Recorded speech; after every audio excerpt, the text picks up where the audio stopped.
The storm raged outside like an omen, wind howling against the windows as Luthando stepped into the silent house he thought he knew. Something felt wrong, terribly wrong.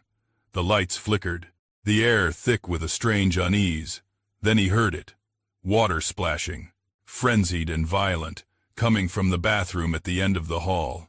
His heartbeat pounded louder than the thunder as he pushed the door open, and the world shattered. There, hunched over the bathtub, was his wife Nolwazi. Her hands were pressed against his mother's shoulders, forcing Mama Zinla beneath the churning water. Bubbles rose, limbs thrashed, and Nolwazi's face was pale, empty, almost unrecognizable. "Stop!" Luthando screamed, but neither woman seemed to hear. In that single horrifying moment, he realized that whatever had been brewing in their home had exploded into a nightmare he could never have imagined. Before we continue, comment your location and the current time where you're watching from. And if you enjoy emotional African folktale dramas, feel free to subscribe to the channel for more stories. From the outside, their family had once seemed peaceful, an image polished enough to fool anyone who didn't live inside its walls. But long before the night of the bathtub tragedy, tension had already begun weaving its silent web around them. Luthando, born and raised in the small but proud home of Mama Zinla, grew up with values rooted in duty, kindness, and unwavering loyalty. He loved deeply and carried the weight of expectation even deeper. As the only child, his mother had poured every drop of her energy into shaping him into the man she believed he should become. And for the most part, she succeeded. Yet nothing had prepared him for Nolwazi. Nolwazi arrived in his life like a burst of light after a long drought. She was warm, patient, gentle, everything Mama Zinla had feared her son might never find. She came from humble beginnings and worked tirelessly as a tailor, her hands stitching together not only fabrics but dreams. Luthando admired her resilience. He found beauty in her tenderness. His heart made a decision long before his mind finished weighing the consequences. But Mama Zinla was not convinced. Whenever Nolwazi smiled at her, Mama Zinla saw shadows. Whenever Nolwazi tried to help, she interpreted it as intrusion. The older woman, hardened by years of widowhood, loss, and betrayal within her extended family, had grown protective, perhaps too protective of her son.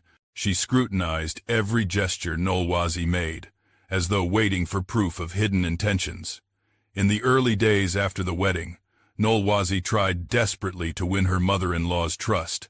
She woke early to help prepare breakfast, cleaned the kitchen even when it wasn't her turn, brought home fresh flowers to brighten the living room, and even attempted to cook dishes from Mama Zinla's childhood. But each effort seemed to crumble before it reached its destination. "That's not how you wash vegetables," Mama Zinla would snap, snatching the bowl from her hands. "You don't need to pretend," she would mutter at the dining table, loud enough for Nolwazi to hear but quiet enough to feign innocence. "I know your type, sweet, until you get what you want." These words stung deeper than Nolwazi ever admitted.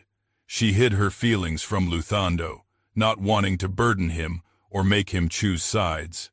Luthando, for his part, sensed the tension but underestimated its severity. He believed that time would soften the edges, that love would eventually bridge the distance. But love alone was not enough. Small disagreements soon grew into daily sparks. If a plate went missing, Mama Zinla accused Nolwazi of carelessness. If money disappeared from her purse, something that happened more often than anyone expected, she insinuated that Nolwazi was helping herself. Even when Nolwazi found the missing notes under the sofa and gently returned them, the damage had already been done.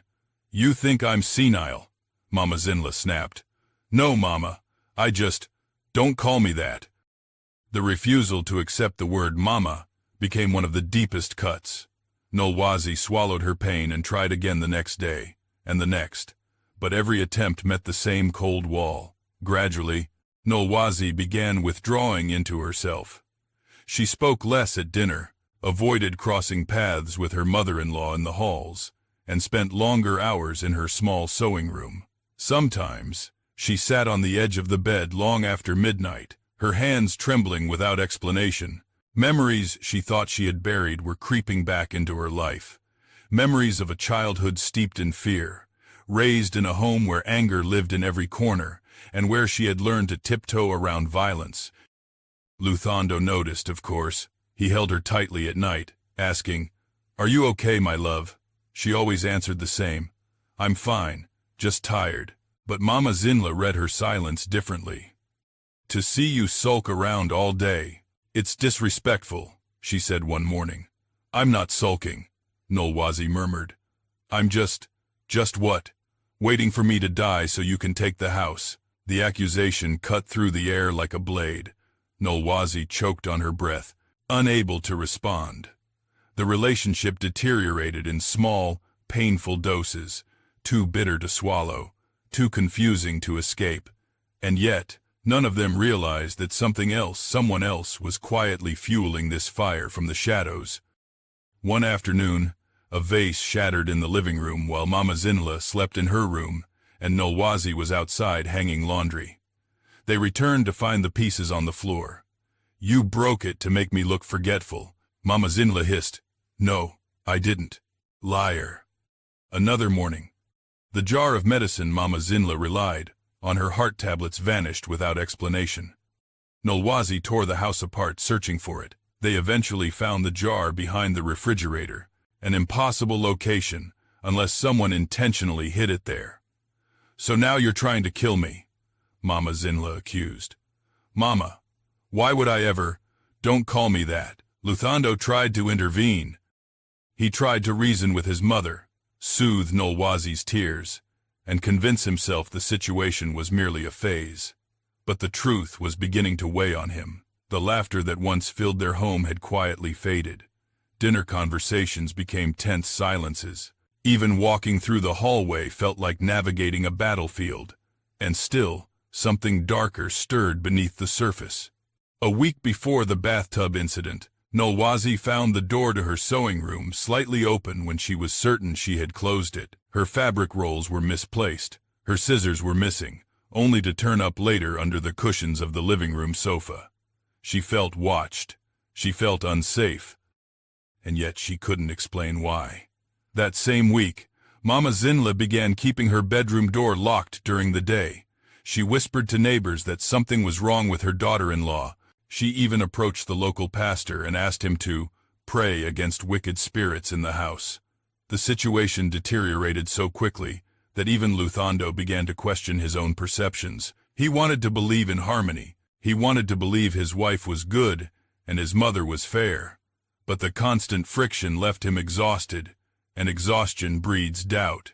Still, he never imagined that doubt would one day lead him into a bathroom filled with splashing water, screams, and the image that would haunt him forever. The seeds of tragedy had been planted long before that night. They had been watered with misunderstanding, fear, trauma, and manipulation. And though none of them knew it yet, their lives were being carefully pushed toward a cliff by a hand they had not yet seen, a hand waiting in the shadows for the perfect moment to strike. Before the storm of hatred and suspicion swallowed their home, there had been a time brief but undeniably beautiful, when love seemed powerful enough to heal anything. That time began the day Luthando met Nolwazi. He had been repairing a fence at the market square where he volunteered during weekends.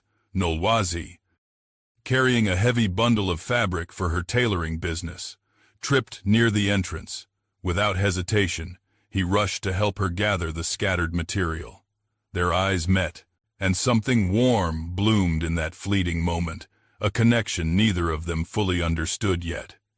She thanked him shyly, brushing dust from her knees. He offered to carry her load. She refused twice, out of politeness, but he insisted with a gentle smile that made her heart soften.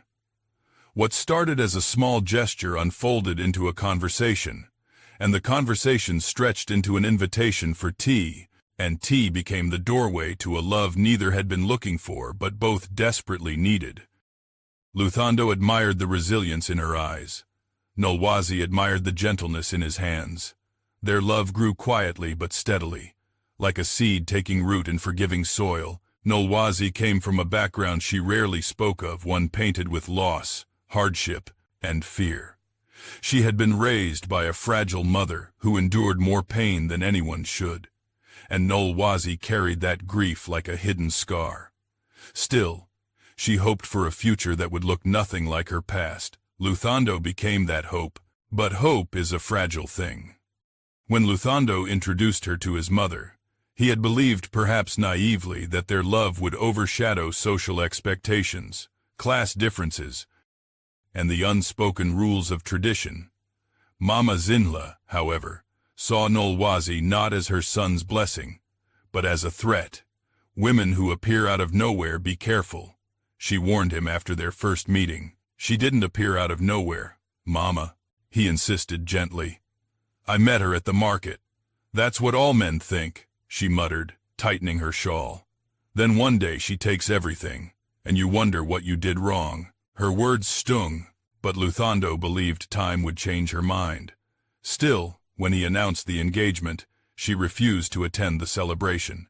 She claimed her health was failing that day, though she was seen sweeping the yard hours later. Nolwazi tried not to let the rejection sink too deep, but it did. It followed her into the wedding, where Mama Zinla sat stiffly with her arms crossed, refusing to smile even once. Yet Nolwazi held on. She believed love required patience, and she had plenty of it. Her mother had always told her that good hearts win slowly but surely. She wanted to win Mama Zinla's heart not out of obligation, but because Luthando loved her, and Nolwazi wished to give him a peaceful home. But the more Nolwazi tried, the more Mama Zinla resisted. She criticized everything: the way Nolwazi cooked, the way she dressed, the way she spoke, even the way she laughed. "You laugh too loudly," she would say. "A wife should be composed. You walk too softly. Are you sneaking around? You don't eat enough. Am I supposed to believe you're healthy?" No action pleased her. Luthando attempted to mediate, but was torn between the two women he loved most. Nolwazi never complained directly. She swallowed her pain to keep the peace. Mama Zinla, meanwhile, spoke freely about her suspicions, always painting herself as the one under attack. Still, beneath all the conflict, Nolwazi held on to their love story. She remembered their early days, walking down dusty streets while sharing jokes about the world, dreaming about starting a small business together, imagining the children they would one day raise. She remembered how Luthando would surprise her with tea on long nights when she worked late, how he traced circles on her palm when she felt anxious, how he whispered, "You're safe now," into her hair when she had nightmares. But safety, she would soon learn, can disappear without warning. Their first major conflict erupted 6 months into the marriage. It started over a misplaced envelope containing money from Luthando's part-time construction work. He always kept it in the top drawer of his bedside table. One morning, it was gone. Mama Zinla insisted she saw Nolwazi enter the bedroom around dawn. "I was looking for my sewing needles," Nolwazi argued, "and the money walked away by itself. It wasn't me. You're the only one who was in the room." Luthando searched the house thoroughly and found the envelope later in the laundry basket. He believed it was simply misplaced during cleaning, but Mama Zinla saw no coincidence. "She hides things," she said with certainty. "One day, she will take more than money." Nolwazi's hands shook the entire evening, though she tried her best to smile when Luthando put his arm around her. But he noticed the distance growing in her eyes. She was no longer the spirited woman he met at the market. Something inside her had begun to dim. Then came the strange nights. One evening, Nolwazi woke up to the sound of footsteps outside their bedroom. Soft, deliberate steps. She nudged Luthando awake, but by the time he listened, the noise had stopped. Another night, she heard whispering in the hallway, too low to understand, but sharp enough to sound hostile.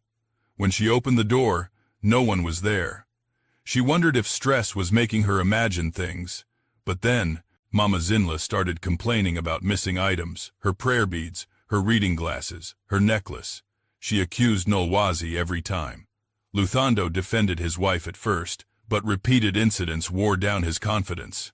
Doubt crept in, not enough to shatter trust, but enough to make him wonder. Even so, he clung to their love story. He remembered the promise he had made to himself to protect Nolwazi, to give her a home where she would not relive the pain of her childhood. But love does not always shield people from the storms they do not see coming. As the tension between the women escalated, Nolwazi's behavior began to shift in ways she could not explain. She startled easily. She forgot simple things. Her hands trembled without cause. Some mornings, she found herself crying with no clear reason. She felt trapped between a mother-in-law who despised her and a husband she feared she might lose. And worst of all, memories from her past began resurfacing, unwanted, uninvited. She remembered her mother's screams. She remembered the sound of water. She remembered the moment she walked into a bathroom as a child and saw her mother's head forced beneath the surface while her stepfather raged above her. It was a trauma she had buried long ago. But in this house, under this pressure, those memories clawed their way back to the surface. Luthando noticed the changes but misread them. He thought she was merely stressed. He didn't realize she was quietly unraveling. Meanwhile, Mama Zinla grew even colder. She saw Nolwazi's emotional instability as manipulation. "She's pretending," she insisted. "She wants sympathy." Their home, once filled with hope, had become a battleground. But even then, neither woman wished for harm. Their pain was real, their fears valid, but the poisonous hand pushing them toward conflict was still invisible. The day would come when all their broken pieces collided violently in the bathroom. But long before the splashing water and desperate screams, their tragedy began here. In love misunderstood, in trauma unhealed, and in the cracks of a family tearing itself apart. The shift from quiet tension to open hostility came slowly at first, like rain building into a storm. It began with small disturbances, things easily dismissed, easily blamed on forgetfulness or coincidence. But each incident, no matter how petty it seemed, added another layer to the unease settling over the household. It started one afternoon when Mama Zinla found her favorite mug shattered on the kitchen floor. She had left it drying on the counter an hour earlier. Nolwazi had been in the sewing room, humming quietly as she worked on a customer's dress. No one else had been home. "You expect me to believe it broke itself?" Mama Zinla demanded, raising the jagged pieces in her hands. "I didn't touch it," Nolwazi whispered, startled by the accusation. "You're the only one who could have, unless spirits walk freely through this house now." The confrontation ended with Nolwazi in tears, and Luthando stepping in, gently guiding his mother away while insisting it was probably an accident. But behind closed doors, he sighed heavily, frustration growing beneath his calm demeanor. It wasn't just the broken mug. It was everything. The missing items, the harsh comments, the constant sense that conflict hovered over them.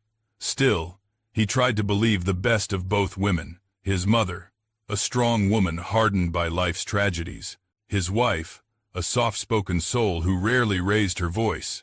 He clung to the hope that eventually they would find a way to coexist. But even he sensed something was off, something beyond personality clashes or misunderstandings. The next sign appeared 2 days later. Nolwazi opened her sewing room closet and gasped. Her fabric rolls had been sliced in several places, jagged cuts running through expensive cloth she had saved for months. The damage was too purposeful to be accidental. She hurried to show Luthando. "Who would do this?" she asked, voice trembling. He frowned, examining the cuts. "It must be rats. These are straight lines, Luthando. Maybe you left scissors inside." "No, I never." She stopped herself before the tears fell. She needed him to believe her. And crying always made Mama Zinla call her dramatic. But the worst was still to come. That evening, Mama Zinla stormed into the living room, holding her pill bottle empty. "Who touched this?" she demanded. "I didn't," Nolwazi said quickly. "And we're supposed to trust your word now. It wasn't me. You expect me to die here. Is that your goal?" The accusation struck like lightning. Luthando stepped between them. "No one wants you harmed, Mama.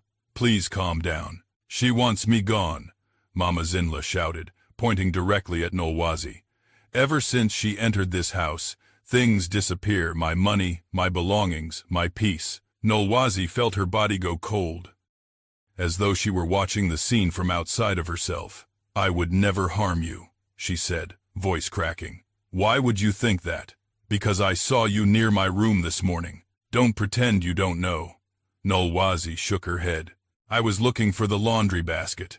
You were looking for my pills." The conversation spiraled until Nolwazi fled to the bedroom, locking the door behind her.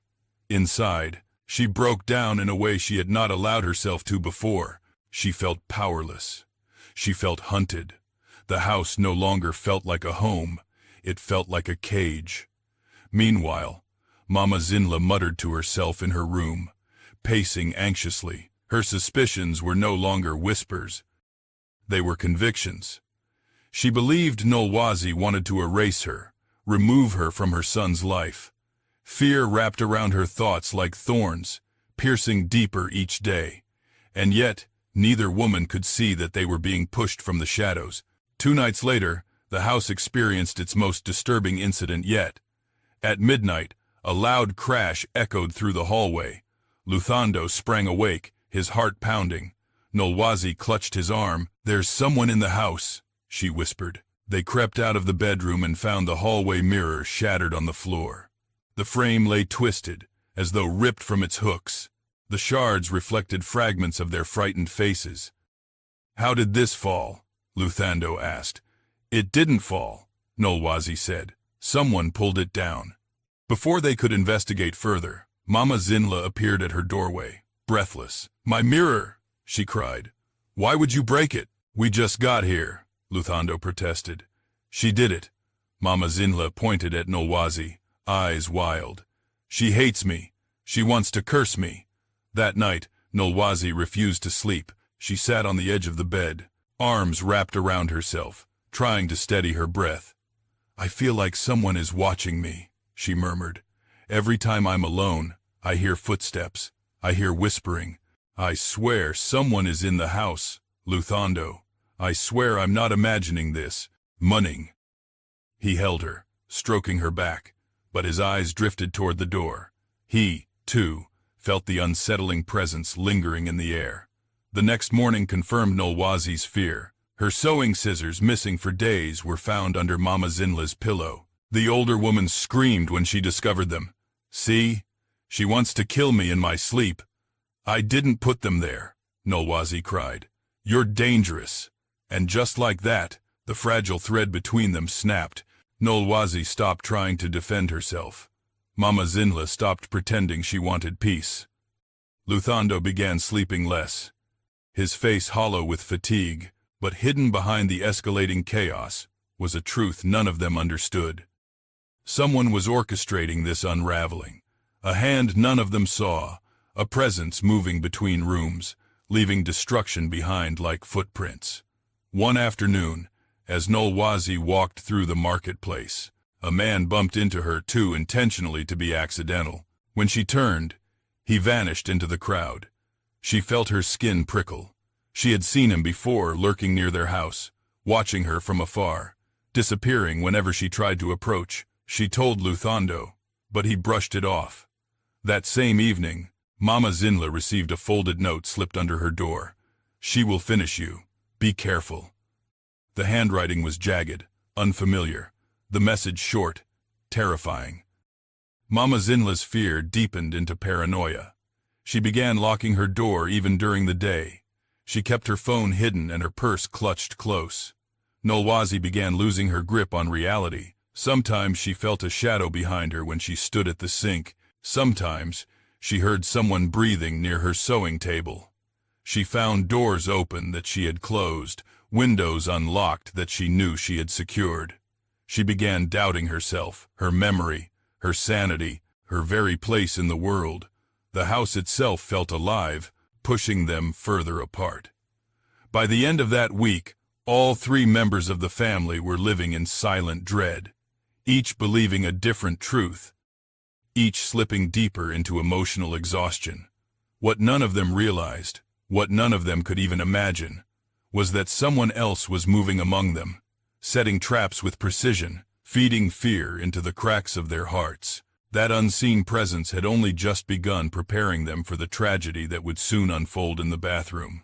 where water, fear, and hidden motives would collide in a moment that changed everything. The days that followed grew heavier, thick with a tension that clung to every wall in the house. What had once been mere discomfort had now deepened into a cold, suffocating fear, one that all three occupants felt in different ways. Nolwazi felt watched. Mama Zinla felt hunted. Luthando felt helpless. And beneath all of it, an unseen force continued to stir the storm, wrapping its fingers around every crack in the family's already fragile foundation. It began with the neighbor's warning. On a warm afternoon, as Nolwazi returned from the market carrying vegetables, Mrs. Kumalo, their elderly neighbor who tended to her flowers with almost religious devotion, approached her with quick, worried steps. "My child," she whispered, gripping Nolwazi's arm tightly. "You must be careful." Nolwazi blinked in confusion. "Careful? About what?" "There is a man I have seen, lurking around your home at night. I thought he was a visitor at first. But he hides behind the trees. He stands near your window sometimes." A chill crawled up Nolwazi's spine. "Did you see his face?" "No," the old woman said, shaking her head. "But he moves like someone who has no business being there." That night, Nolwazi told Luthando. Instead of relief, his reaction was a mixture of fear and guilt. "Why didn't anyone tell me this earlier?" he muttered, pacing the room. "I thought it was nothing," Nolwazi admitted. "But now, I'm scared." He pulled her into his arms. "I'll check around the house tonight. I won't let anything happen to you." But the fear did not loosen its grip. Later that week, something far more unsettling occurred. While on her way to the market again, Nolwazi sensed that someone was following her. It was not the typical paranoia she had felt before. This time she heard footsteps, soft but persistent. When she turned around, she caught a glimpse of a man disappearing behind a stall. His clothing blended into the shadows, and she couldn't make out his face. She walked faster. So did he. She stopped. He stopped. She entered a crowded area, and only then did he slip away. By the time she returned home, her hands were trembling so violently that the vegetables nearly spilled from her bag. "What happened?"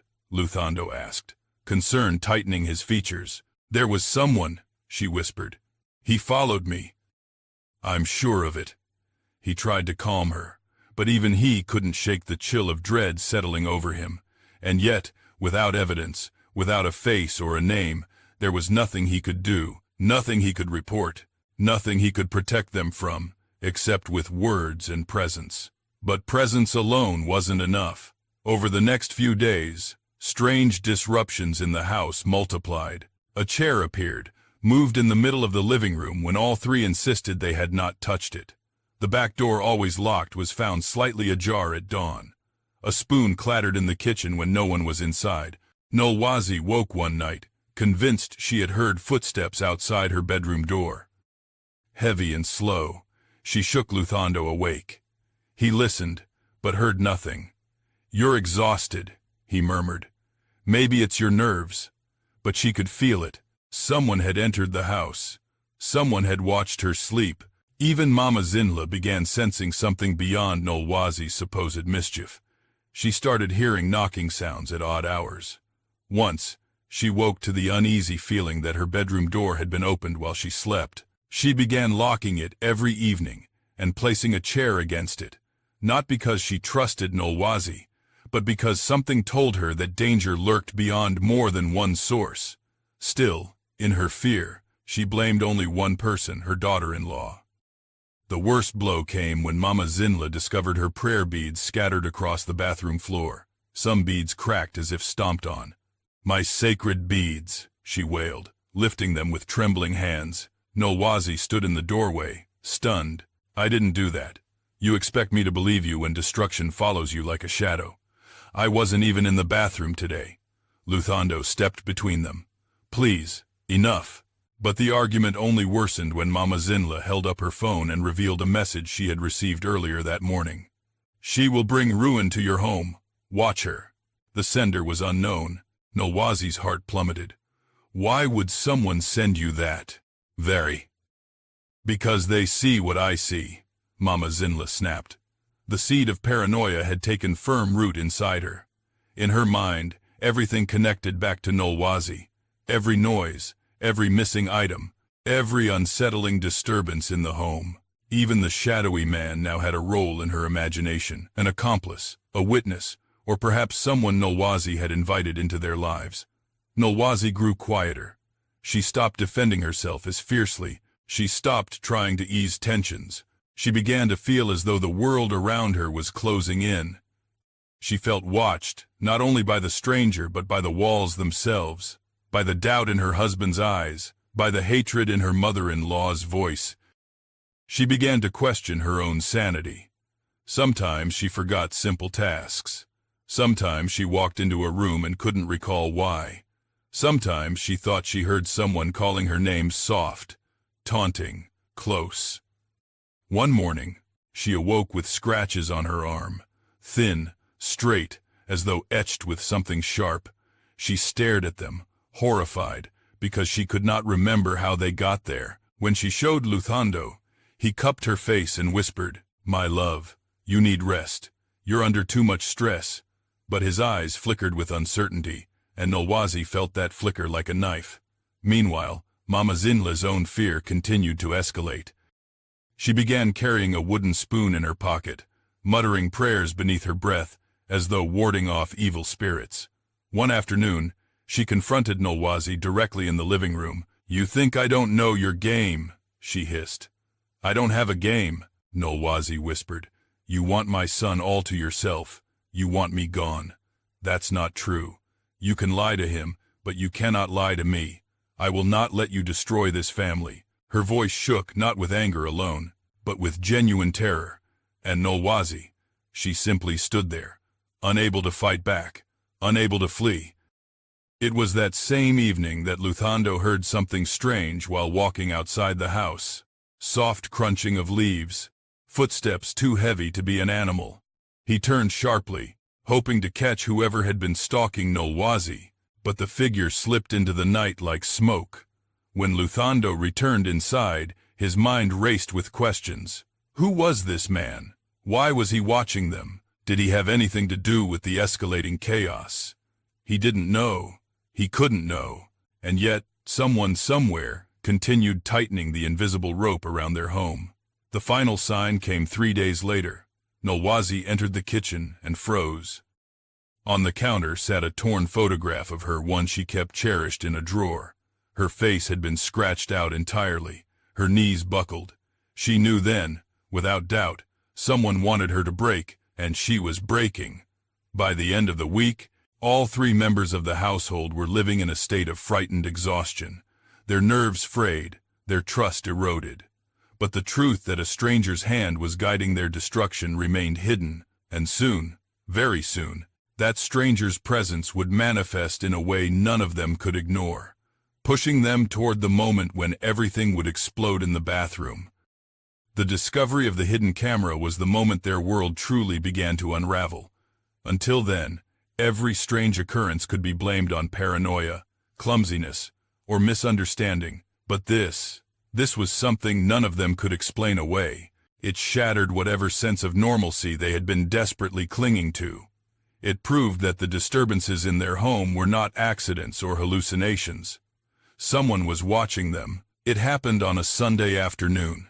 The air was heavy and humid, and Luthando had decided to fix the flickering light in the hallway. He dragged a chair beneath the bulb and climbed up with a screwdriver. As he worked, he felt something odd behind the lamp fixture, something small, metallic, and out of place. When he tugged at it gently, the device loosened and dropped into his hand. It was a miniature camera, no bigger than a matchbox. He froze. His skin went cold. For a moment, he couldn't breathe.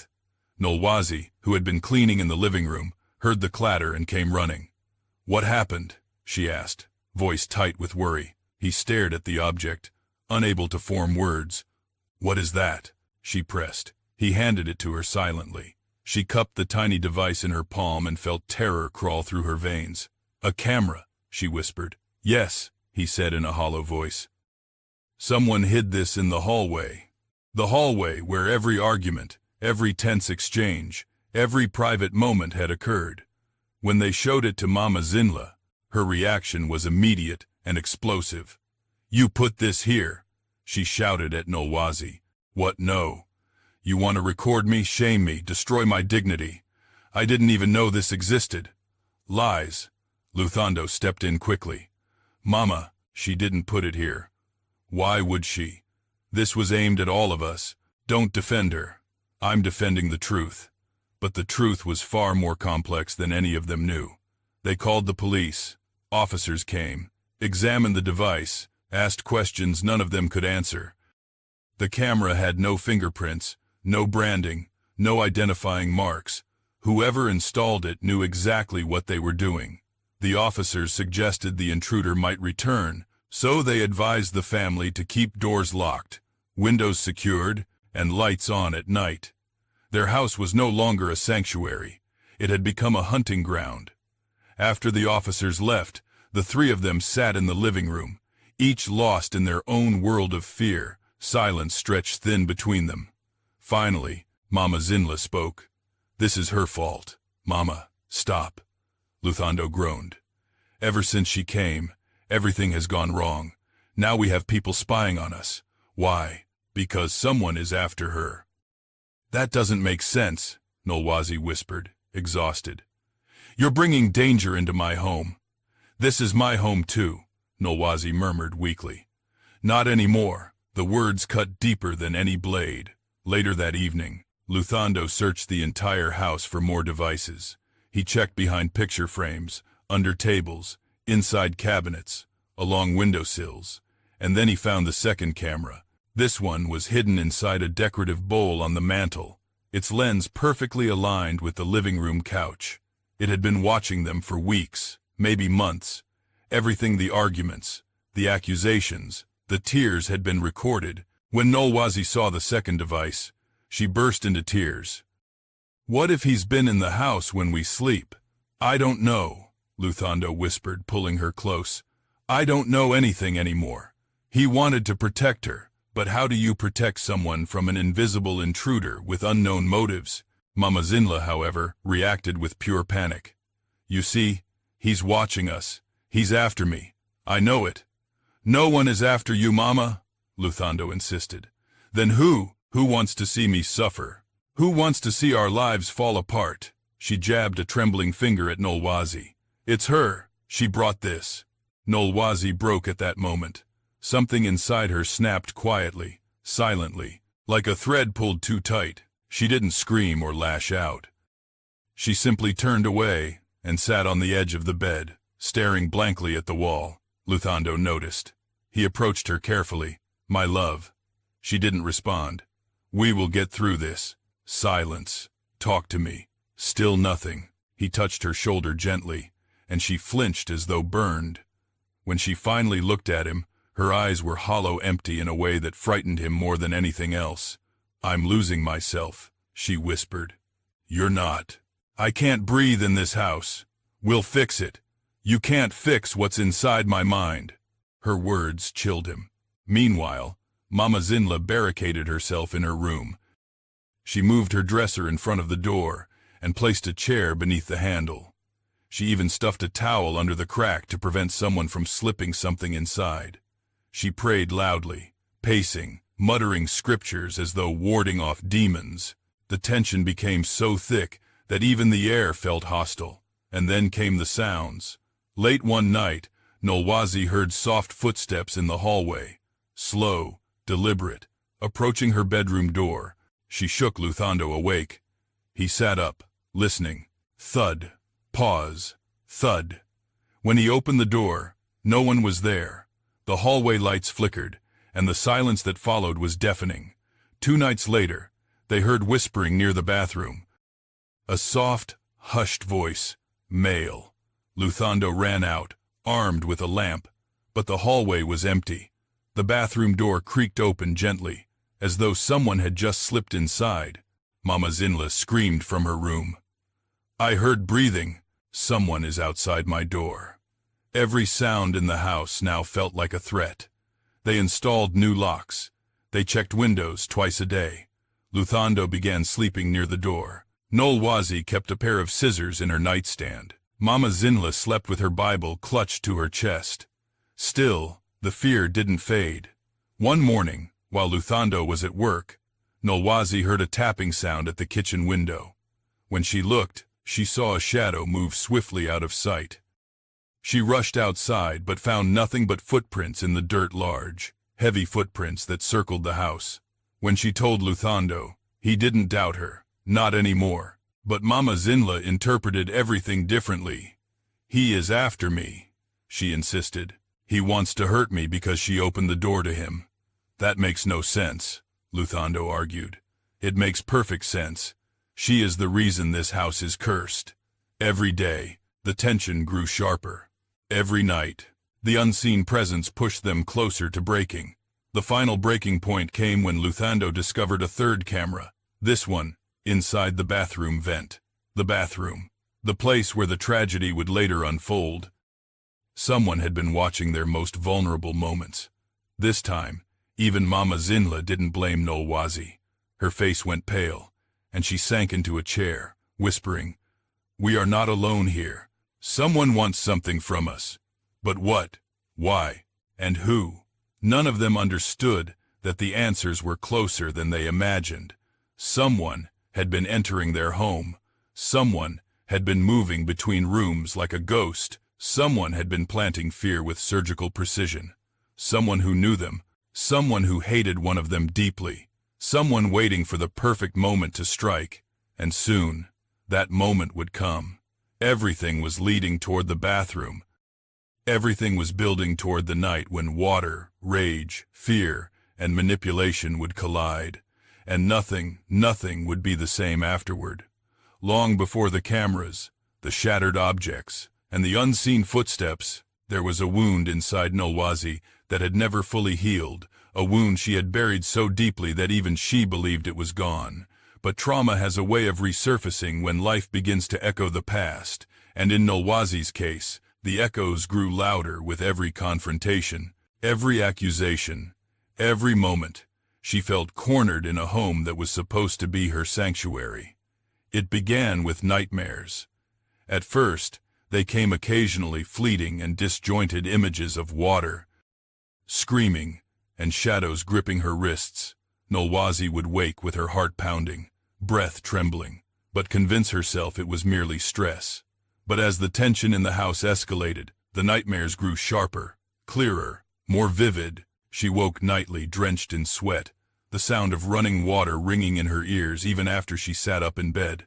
One morning, Luthando found her sitting on the edge of the mattress, staring blankly at the wall. "My love," he whispered, touching her shoulder.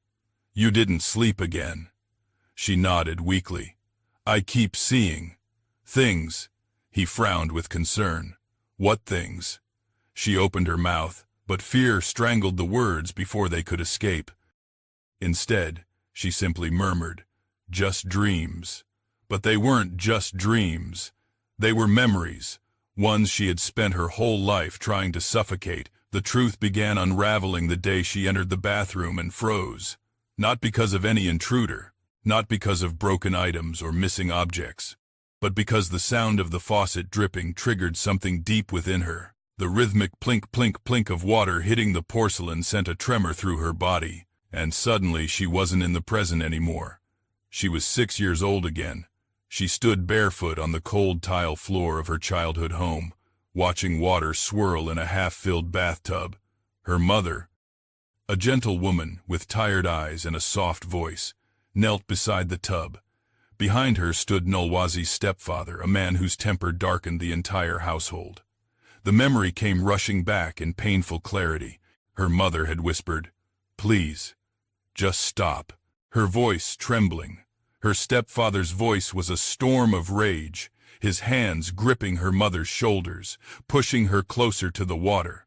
Nolwazi could not move. Her small limbs were paralyzed with fear as she watched the man she feared more than anything force her mother's head beneath the surface. She heard the muffled thrashing, saw the water churn violently, felt the entire room spin around her. And then, "Mama." The memory shattered as Nolwazi collapsed onto the bathroom floor, trembling uncontrollably. She covered her ears, trying to silence the sounds that only she could hear. From that moment, the line between memory and present began to blur. Every harsh word from Mama Zinla reminded her of her stepfather's cruelty. Every accusation echoed the fear she once felt for her mother. Every moment of being trapped inside that house revived the terror of being a helpless child again. She tried to hide the turmoil from Luthando, but trauma is not easily masked. One evening, as they ate dinner, Nolwazi suddenly dropped her spoon and gasped. "What's wrong?" Luthando asked. "I heard." She stopped herself. It was the sound of water sloshing, the same sound from her nightmares. But when she looked up, everything was normal.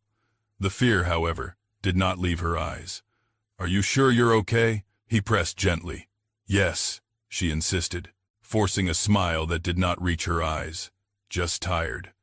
But he could see the truth. Meanwhile, Mama Zingla misinterpreted every sign of Nolwazi's trauma as disrespect, deceit, or manipulation. The more Nolwazi withdrew, the more Mama Zingla believed she was hiding something sinister. "Look at her," she whispered to a neighbor one day. "She walks around like a ghost. She doesn't speak. She watches me. She seems like a kind girl," the neighbor said.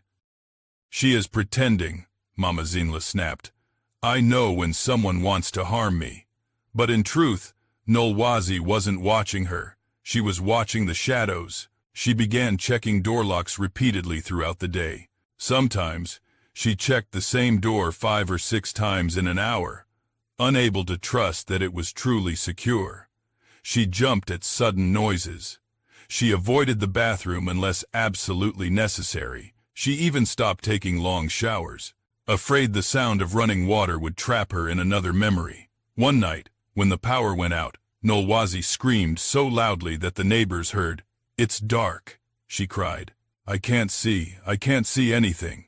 Luthando held her tightly, whispering, "You're safe. I'm here." But her trembling didn't stop. The next morning, when she went to fetch laundry from the backyard, she froze at the sight of a deep set of footprints leading toward the window. The same window near her sewing table, the same place she often felt watched. Her body locked in fear, her vision blurred, her breathing became ragged.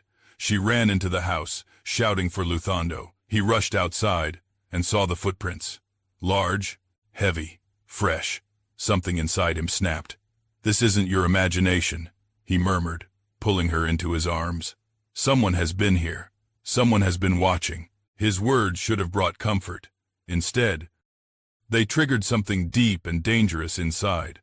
Nolwazi confirmation that the danger she sensed was real, immediate, and closing in around her. While the truth terrified her, it also reopened a memory she had avoided for decades. That night, she dreamed again of her mother's final moments. But this time, she remembered something she had forgotten as a child. She remembered trying to pull her stepfather away. She remembered slipping and falling into the water. She remembered her mother's eyes wide, terrified, desperate. She remembered the feeling of helplessness as her mother's body went limp. She woke screaming. Luthando held her as she sobbed uncontrollably. "It wasn't your fault," he whispered, though he didn't know the details. But Nolwazi felt the guilt like poison. She had been there. She had watched. She had done nothing. The memory had haunted her silently for years, shaped her fears, broken pieces of her that she had never spoken about. And now, living with an older woman who despised her, a house that felt unsafe, and a man stalking their family in the shadows, the past felt as though it were happening again.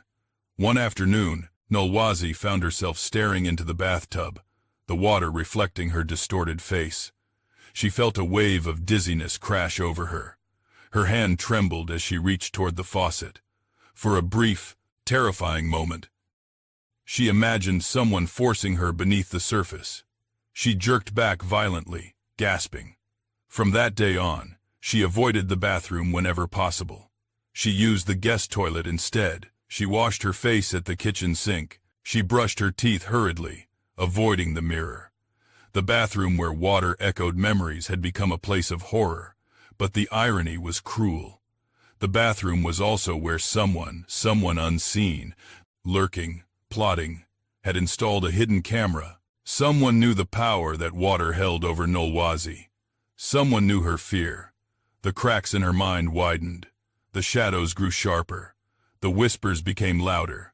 And as her trauma deepened, it became easier, far easier for someone to manipulate her reality, pushing her toward actions she would never have chosen in a stable state of mind. Someone wanted her vulnerable, unstable, unpredictable. Someone wanted her to break, and the night she would break was approaching swiftly. Inside her heart, the storm was gathering force. Inside the house, danger was drawing nearer, and inside the bathroom, where her past and present would soon collide, fate waited silent, dark, inevitable. The anonymous message arrived early in the morning, slipped beneath Mama Zinla's door so quietly that no one heard it being delivered. The sun had barely risen when she spotted the folded paper on her floor. At first, she assumed it was a bill or a misplaced receipt, but when she picked it up, she sensed something colder, an uneasiness that crawled across her skin. The handwriting was sharp, almost aggressive, the letters jagged like wounds carved by a trembling hand. She will kill you the way her mother was killed. Those words, strung together in cruel simplicity, struck her like lightning. Her breath hitched. The room spun. She clutched the frame of her dresser to steady herself. For a moment, she couldn't move, couldn't think, could only stare at the message as dread pooled in her stomach. She didn't know what had happened to Nolwazi's mother. She'd never cared to ask. She had only assumed the woman had fallen ill, died of misfortune, or left early in Nolwazi's life. But now it suggested something darker, something violent, something that sounded almost like a warning whispered from the grave. Suddenly, all of the strange events in the house took on new meaning in her mind. The scissors found under her pillow, the prayer beads broken on the floor, the vanishing medication, the footsteps outside her room. And now this message. Her heart hammered against her ribs as she whispered to herself, "I knew it. I knew she was dangerous." She stormed out of her room, gripping the note as though it were a weapon. She found Nolwazi at the kitchen sink, washing vegetables for breakfast. The younger woman looked exhausted, dark circles under her eyes, her hands trembling slightly as she worked. "What is this?" Mama Zinla shouted, waving the note in the air. Startled, Nolwazi dropped a tomato, which rolled across the counter. "What are you talking about? Don't pretend you don't know," the older woman snapped, thrusting the message into her face. Nolwazi took it, confused, as her eyes scanned the words, her face drained of color. I didn't write this," she whispered. "Of course you did. Who else would? I don't even know who put this under your door. You lying snake." Luthando heard the commotion and rushed into the kitchen. "Mama, what's happening now? Your wife," Mama Zinla spat, "wants to kill me the way her mother died." Luthando froze. "What?" he asked carefully. "What are you talking about?" She thrust the note toward him. He read it slowly, his brow furrowing. "Nolwazi," he said, turning to her. "What does this mean?" "I don't know," she cried. "I swear I don't know." But her eyes flickered just slightly and he saw something he had never seen before. Deep, paralyzing fear. He didn't recognize it, didn't understand it. But the sight unsettled him. "Why would someone write this?" Mama Zinla continued, voice trembling with righteous fury. "Why would they say you killed your mother unless it is the truth?" "I didn't kill her," Nolwazi whispered. "I was a child. I saw something horrible, but I didn't." She stopped herself, unable to continue as her chest tightened painfully. Luthando stepped closer. "What did you see?" She shook her head. "Not now, please, not now." But Mama Zinla was relentless. Tell us how your mother died. It's not what you think. Everything is exactly what I think." Her voice rose higher and sharper, echoing off the kitchen walls. Nolwazi backed away, her breath quickening, tears forming in her eyes. "You're sick," Mama Zinla hissed. "You're evil. You brought death into this home." "Stop," Luthando said firmly. "You're going too far." But his mother rounded on him. You think I will sit here and wait for her to kill me? I will not. Her voice broke on the last word, revealing the depth of her terror. And beneath her fear, a new seed took root, an idea that Nolwazi was not just untrustworthy, but dangerous, capable of repeating the violence she had witnessed, capable of finishing what had begun years ago, in another bathroom, another place, another life. As she stormed back to her room, slamming the door behind her, Nolwazi collapsed onto a chair, shaking uncontrollably. I can't take this anymore, she whispered. I'm losing myself. Luthando knelt beside her. My love, what happened to your mother? She squeezed her eyes shut. I don't want to talk about it, but you have to, he urged gently. This is tearing us apart, she cried silently, her tears streaming down her cheeks like a river long held back. My stepfather, she whispered. He drowned her. Luthando's breath caught. He felt the world around him tighten. He held her under the water, she continued, choking on the memory. I tried to stop him, but I was small. I couldn't save her. Her body shook with grief. Luthando wrapped his arms around her. My love, that wasn't your fault. She died, Nolwazi sobbed, and I watched. I watched until she stopped moving.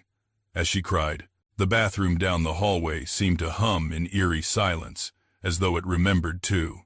Over the next several days, the household fell into a deeper level of chaos. Mama Zinla locked her door even during broad daylight. Whispering prayers with trembling lips, she moved scissors and knives out of sight and refused to eat anything. Nolwazi cooked. If Nolwazi entered a room, Mama Zinla left it immediately. If Nolwazi walked down the hall, Mama Zinla pressed herself against the opposite wall as though passing near her would invoke death. But worst of all, Nolwazi felt the shift inside herself, the widening chasm between her mind and reality. Every accusation chipped another piece of her stability away. Every confrontation blurred the line between present and past. She began losing time, forgetting moments. She started having intrusive flashbacks when triggered by water sounds. Sometimes, she would hear her mother's voice calling her name. Sometimes, she would feel a phantom hand pushing her shoulder when she approached the sink. Sometimes she caught her reflection in the mirror and didn't recognize her own eyes.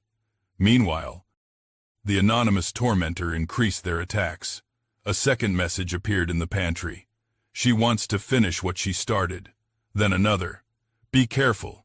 She watches you at night. Each note amplified Mama Zinla's terror. Each note deepened Nolwazi's instability. Each note placed Luthando further in the impossible middle. And all the while, the shadowed figure continued lurking around the house, slipping between trees, hiding behind walls, watching through windows, waiting. One evening, while Nolwazi washed dishes, the kitchen light flickered. The sound of water triggered her trauma again. As she stared into the sink, she suddenly felt a dark figure behind her. She snapped around, heart pounding. No one was there, but the window was open, and a footprint rested on the sill. She screamed. Luthando came running. When he saw the footprint, his jaw clenched. This is not paranoia, he whispered. But Mama Zinla interpreted the scream differently. She's losing control, she cried. She will snap one day, and when she does, I will be the one who dies. The fear inside her had reached a breaking point, and as fear often does, it prepared the house for tragedy. Because when terror grips one person, it is dangerous. When it grips two people, it is deadly. But when it grips an entire household already divided by mistrust, disaster becomes inevitable. And the person orchestrating this disaster, the shadow watching them, knew exactly when and where it would strike. The bathroom, the water, the place where a past death echoed into the present, the place waiting for another. The pieces of the puzzle finally began to shift into place. The day Luthando encountered a detail he could no longer ignore. Something that connected the stalking, the hidden cameras, the threatening notes, and the escalating war within his home. It was a realization that sat just out of reach for weeks, disguised beneath fear, exhaustion, and chaos. But once the truth began to emerge, it did so with ruthless clarity. It happened on an ordinary afternoon. The kind of day that should have passed quietly. Nolwazi was resting in the bedroom, emotionally drained from another heated exchange with Mama Zinla. The older woman was in the backyard, pretending to prune flowers while watching the house with suspicion, and Luthando, desperate for clarity, searched through the old storage boxes in the attic, hoping to find anything that might explain the strange disturbances. He wasn't sure what he expected to find, but it certainly wasn't the envelope marked with his cousin's name, Sibusiso. The mere sight of that name caused a sharp jolt in his chest. Sibusiso, his late father's nephew, a man who had drifted in and out of their lives like a shadow, a man who had always carried a hint of resentment beneath his friendly smile, a man who believed, deep in his bones, that he deserved more than fate had given him. Hands trembling, Luthando opened the envelope. Inside were legal documents regarding inheritance papers outlining the distribution of property after Luthando's father's death.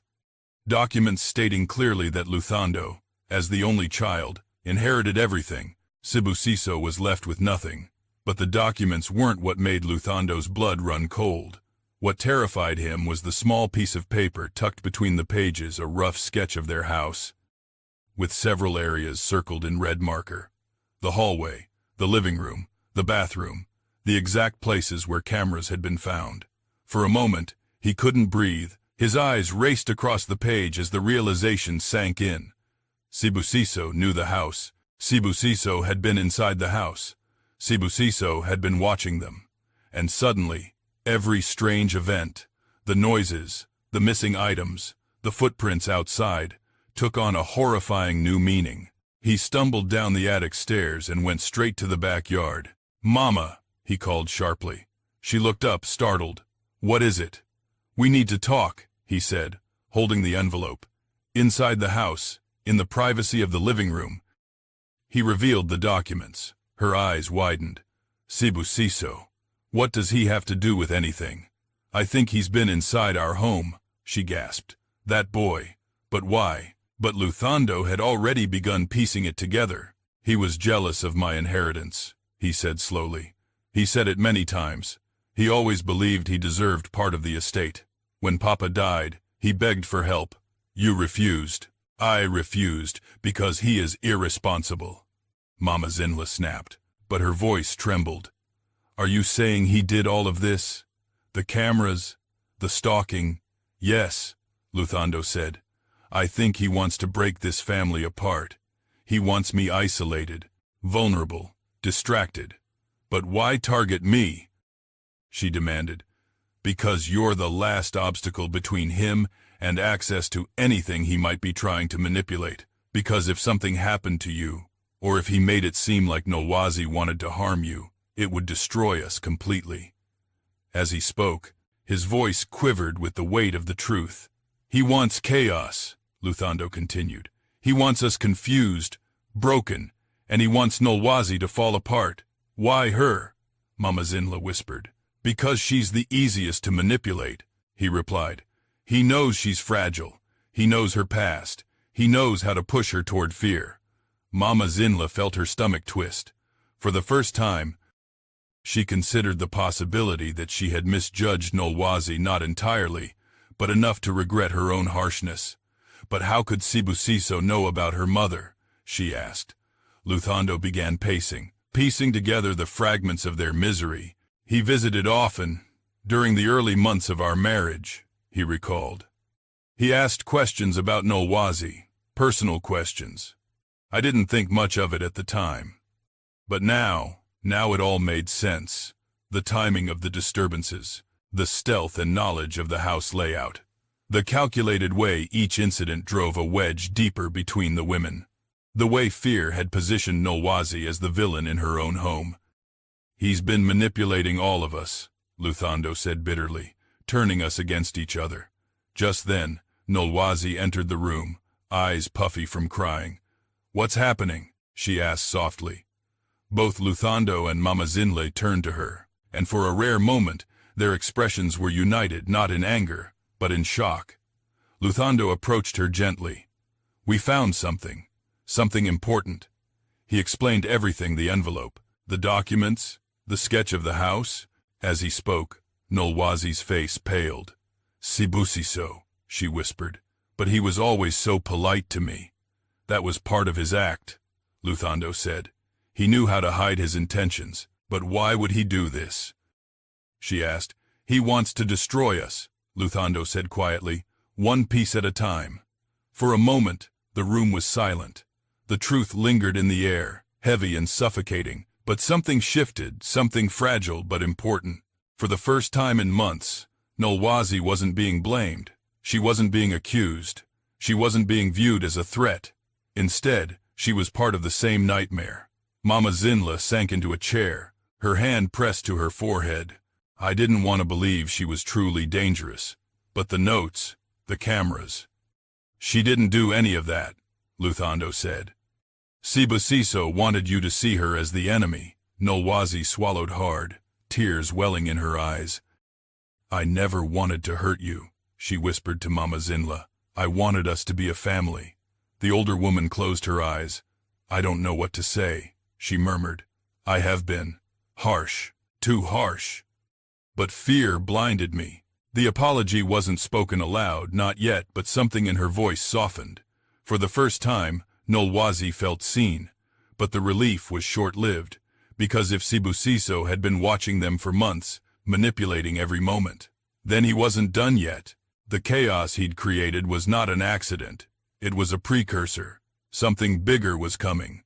Later that evening, Luthando called the police again, reporting his suspicions, but without concrete evidence, no fingerprints, no sightings, no footage showing Sibusiso entering the house. The officers could only file a report. "It's not enough," Luthando murmured after hanging up the phone. "He's still out there." That night, none of them slept. Nolwazi lay awake, haunted by the new truth. Mama Zinla clutched her Bible, whispering shaky prayers.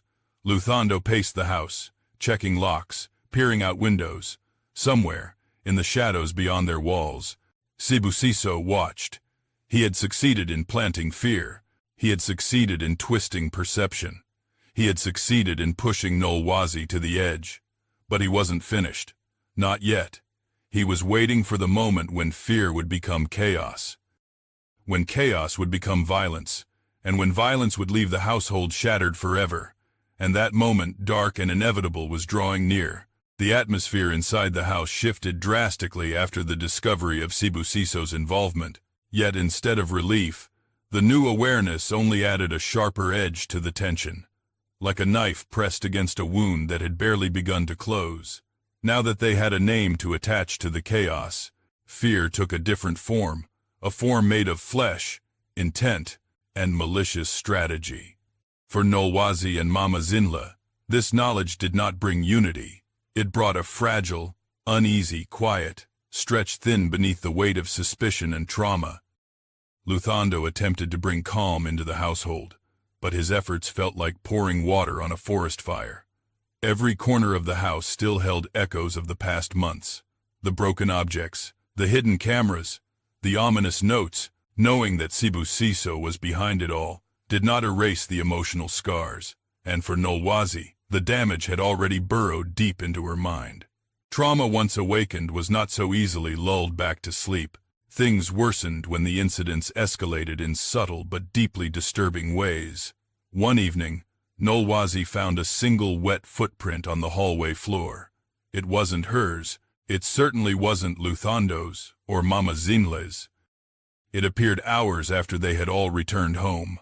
When she touched the print, her fingers quivered. Something about the coldness of the water felt too eerily familiar, too connected to the memories she spent her life trying to bury.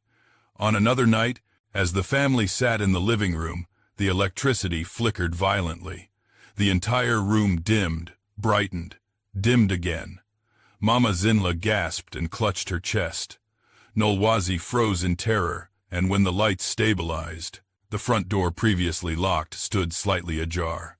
A chilling breeze drifted through the house. "He was here," Nolwazi whispered, trembling. "We don't know that," Luthando said, though even his voice shook. "He is playing with us," Mama Zinla murmured, staring at the door with wide, frightened eyes. Days passed like this, filled with unease, unexplained sounds, and constant glances over the shoulder. Even in moments of silence, the fear lingered like a presence in the room, invisible but palpable. One afternoon, Nolwazi was folding clothes on the bed when she heard a sharp crack behind her. She turned around and saw a photo frame on the floor. The glass shattered. It was a picture of her wedding day, a moment of pure joy now fractured in two. She felt a wave of nausea as she picked it up. The shard of glass sliced her finger, and blood dripped onto the image of her smiling face. She didn't scream this time. She simply sat down, feeling her chest tighten, the room spinning around her. When Luthando found her minutes later, her hands were trembling uncontrollably. "My love." "What happened?" he asked gently, but she couldn't answer. Her throat felt strangled by terror, by doubt, by a growing sense that she was being cornered not just by Sibusiso, but by her own collapsing mind. Meanwhile, Mama Zinla grew increasingly paranoid. The note warning her about Nolwazi haunted her. She replayed every argument, every sharp glance, every moment she had misinterpreted through fear. And now, even though she understood Sibusiso's role, her mind was poisoned with the seed he had planted. The fear clung to her like a parasite. One early morning, Luthando found her pacing the hallway, muttering prayers. "Mama, what are you doing awake?" he asked. "Someone was outside my window," she whispered. He checked. There were footprints in the soil beneath the window, fresh, unmistakable. Human. Fear wrapped around him like ice. They were not safe, and just when the tension seemed unbearable, the unseen tormentor pushed harder. The emotional collapse reached its peak during one of the worst confrontations between Nolwazi and Mama Zinla. It began with a broken plate, a simple household accident. Nolwazi, in her exhaustion, dropped it while washing dishes. The crash echoed through the house like a gunshot. Mama Zinla rushed in, eyes wide, thinking it was an attack. "What are you doing?" she cried. "It slipped," Nolwazi murmured, her voice barely audible. "You want me to fall? You are setting traps now." "No, I didn't." But Mama Zinla was in no state to listen. The months of fear had eroded her ability to separate truth from terror. "You are trying to kill me," she screamed. Nolwazi backed against the counter, shaking violently. "I'm not. I swear I'm not. You learned from your mother, didn't you? Violence runs in your blood."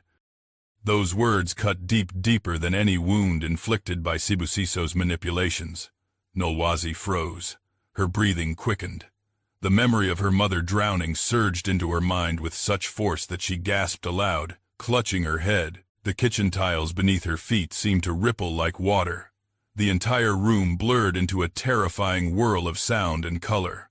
Luthando burst in as the confrontation reached its breaking point. "What's happening?" he demanded. "She is trying to kill me," Mama Zinla cried, tears streaking her face. "I didn't," Nolwazi stammered, sliding to the floor. Luthando knelt beside her. "My love, look at me. Breathe." But Nolwazi couldn't. The room felt claustrophobic. The smell of water clung to her nostrils. She heard echoes of her stepfather's voice. She saw flashes of her mother's desperate hands reaching out of the bathtub. "I can't," she gasped. "I can't breathe." Luthando held her tightly, whispering soothing words. But her body shook uncontrollably, her mind spiraling deeper into panic. It took an hour for her to calm down, and by then, Luthando knew deep in his heart that something inside her was breaking beyond repair. The combination of trauma, manipulation, and constant fear was destroying her. He made a silent vow that night. He would protect her, no matter what. But he had no idea how soon that vow would be tested.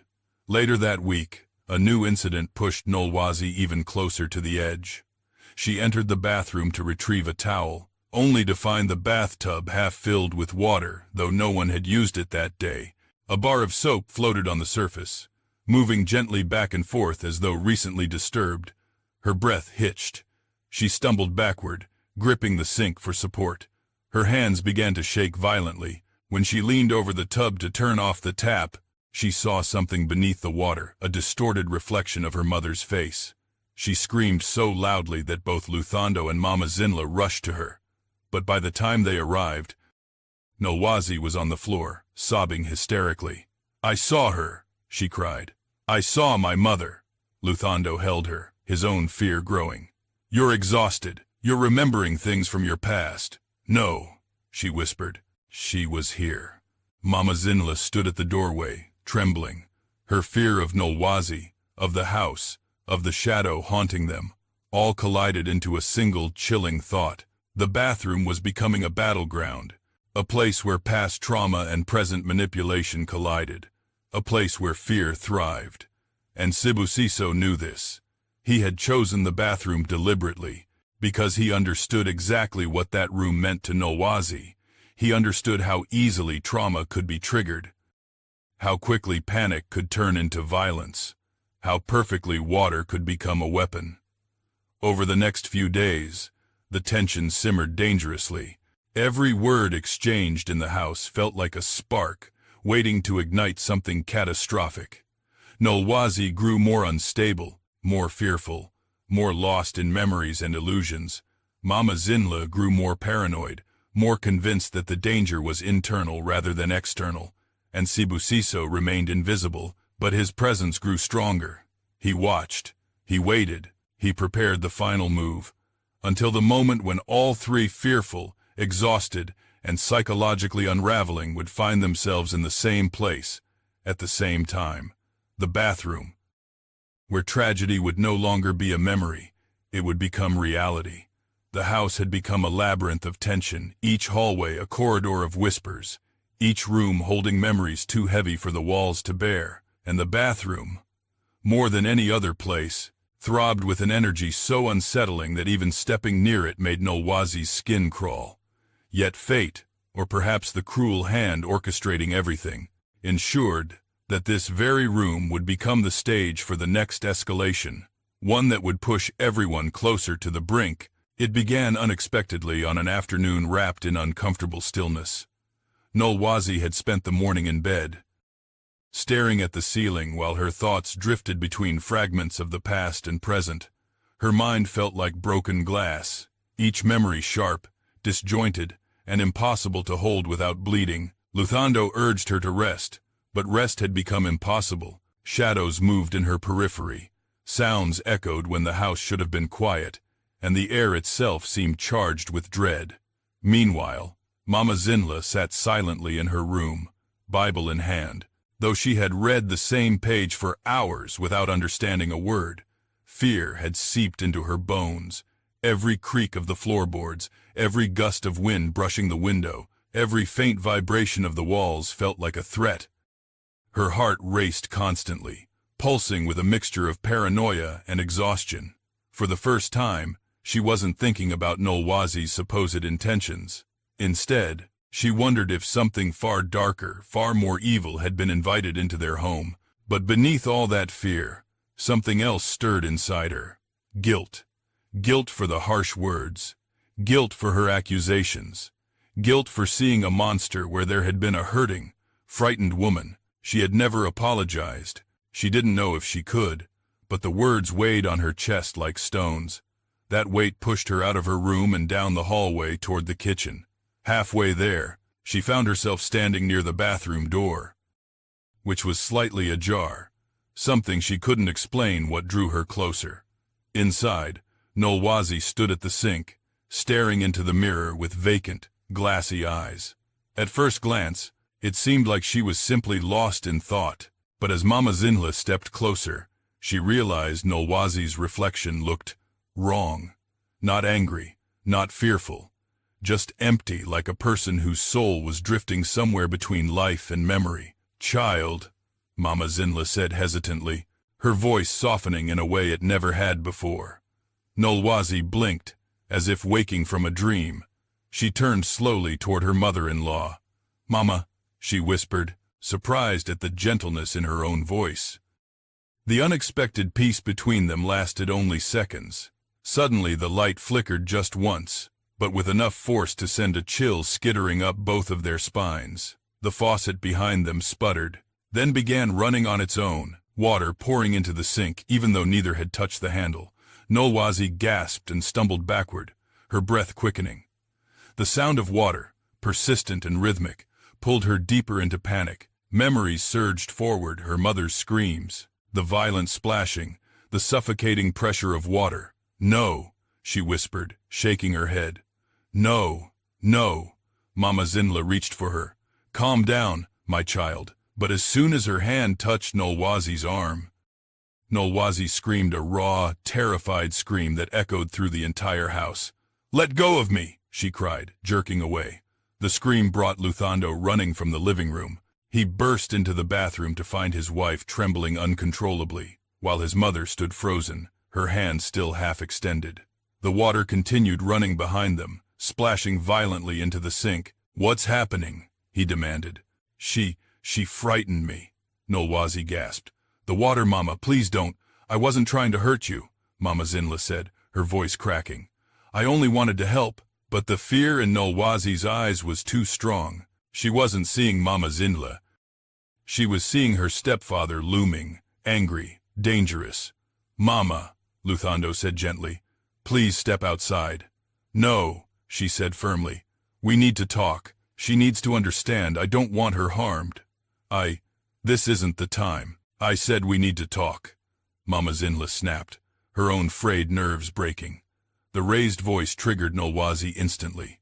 She staggered back, clutching the edge of the bathtub for support. The cold porcelain sent a shock through her body. She glimpsed the still water inside the tub left over from the morning's failed plumbing inspection, and her breath hitched violently. "Not water," she whispered. "Please, not water." Her knees buckled, and she slid toward the floor. Luthando rushed to her, supporting her weight as she collapsed into his arms. "We shouldn't be in this room," he murmured, trying to guide her out, but the door suddenly slammed shut on its own. All three froze. A moment later, a faint clicking sound echoed like someone turning the lock from the outside. But there was no one else in the house, or so they believed. "Who did that?" Mama Zinla gasped. "It's the wind," Luthando said, though the tremor in his voice betrayed his disbelief. "There is no wind strong enough to lock a door," she whispered. Nolwazi looked up slowly, her eyes unfocused. "He's here," she said. "He's in the house." Before Luthando could respond, Nolwazi lifted her head and stared into the mirror. Her reflection pale, trembling did not mirror her movements. Instead, it tilted its head at a slight angle, almost questioningly. She screamed again, covering her eyes. "Stop!" Luthando cried, pulling her close. The moment shattered when a loud crash echoed outside the bathroom, a noise like something being knocked over in the hallway. All three flinched. "That was him," Nolwazi whispered. "That was Sibusiso," Mama Zinla corrected, though even she sounded unconvinced. Luthando forced the bathroom door open with his shoulder, leading his wife out first, but Mama Zinla lingered behind for a moment, staring into the room with a haunted expression. The bathroom felt alive, watching, listening.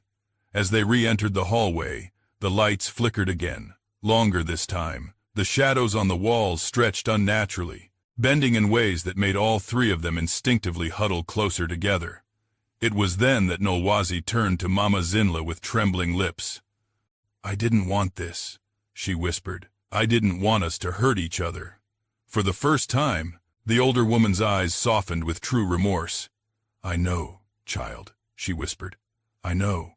But whatever fragile peace blossomed between them was short-lived, because at that exact moment, a phone buzzed loudly on the hallway table. All three jumped. It was Mama Zinla's phone. A new message. With shaking hands, she picked it up. One sentence glowed on the screen. "Tonight, the truth will drown." A chill so deep it felt suffocating filled the hallway. "That devil," Mama Zinla whispered. "He's pushing us toward something." Luthando clenched his jaw. "We won't let him win." But even as he said the words, a dreadful certainty settled deep in his chest.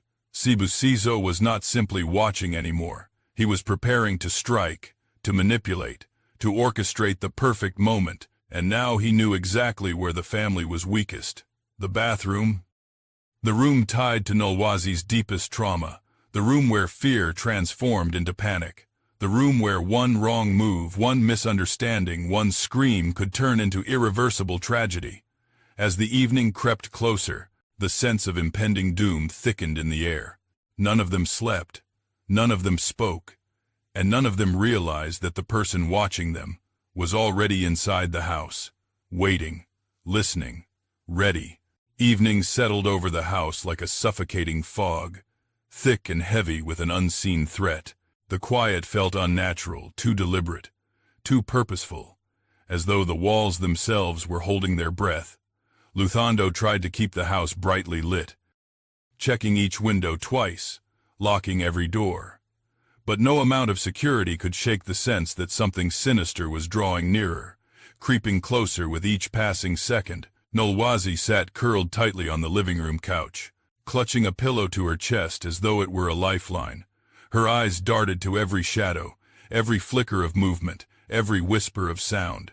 She was unraveling visibly now, her breath short and shallow, her skin clammy, her hands trembling. Mama Zinla sat stiffly across from her, wringing her hands. Fear lined her face deeply, but there was something else there too.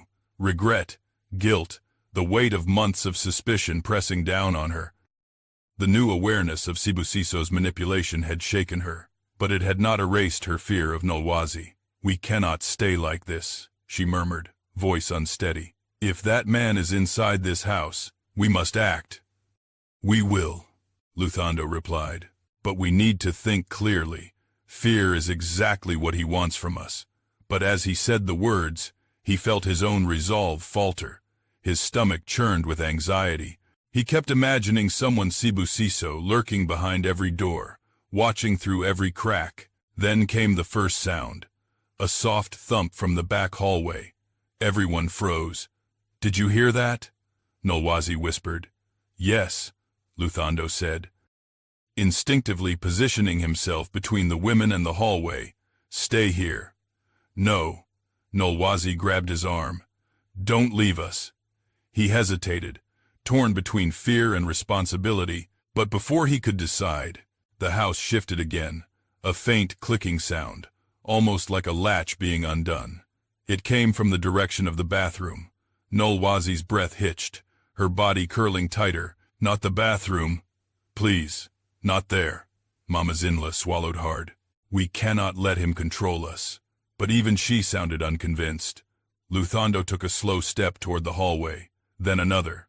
Then, a sudden crash.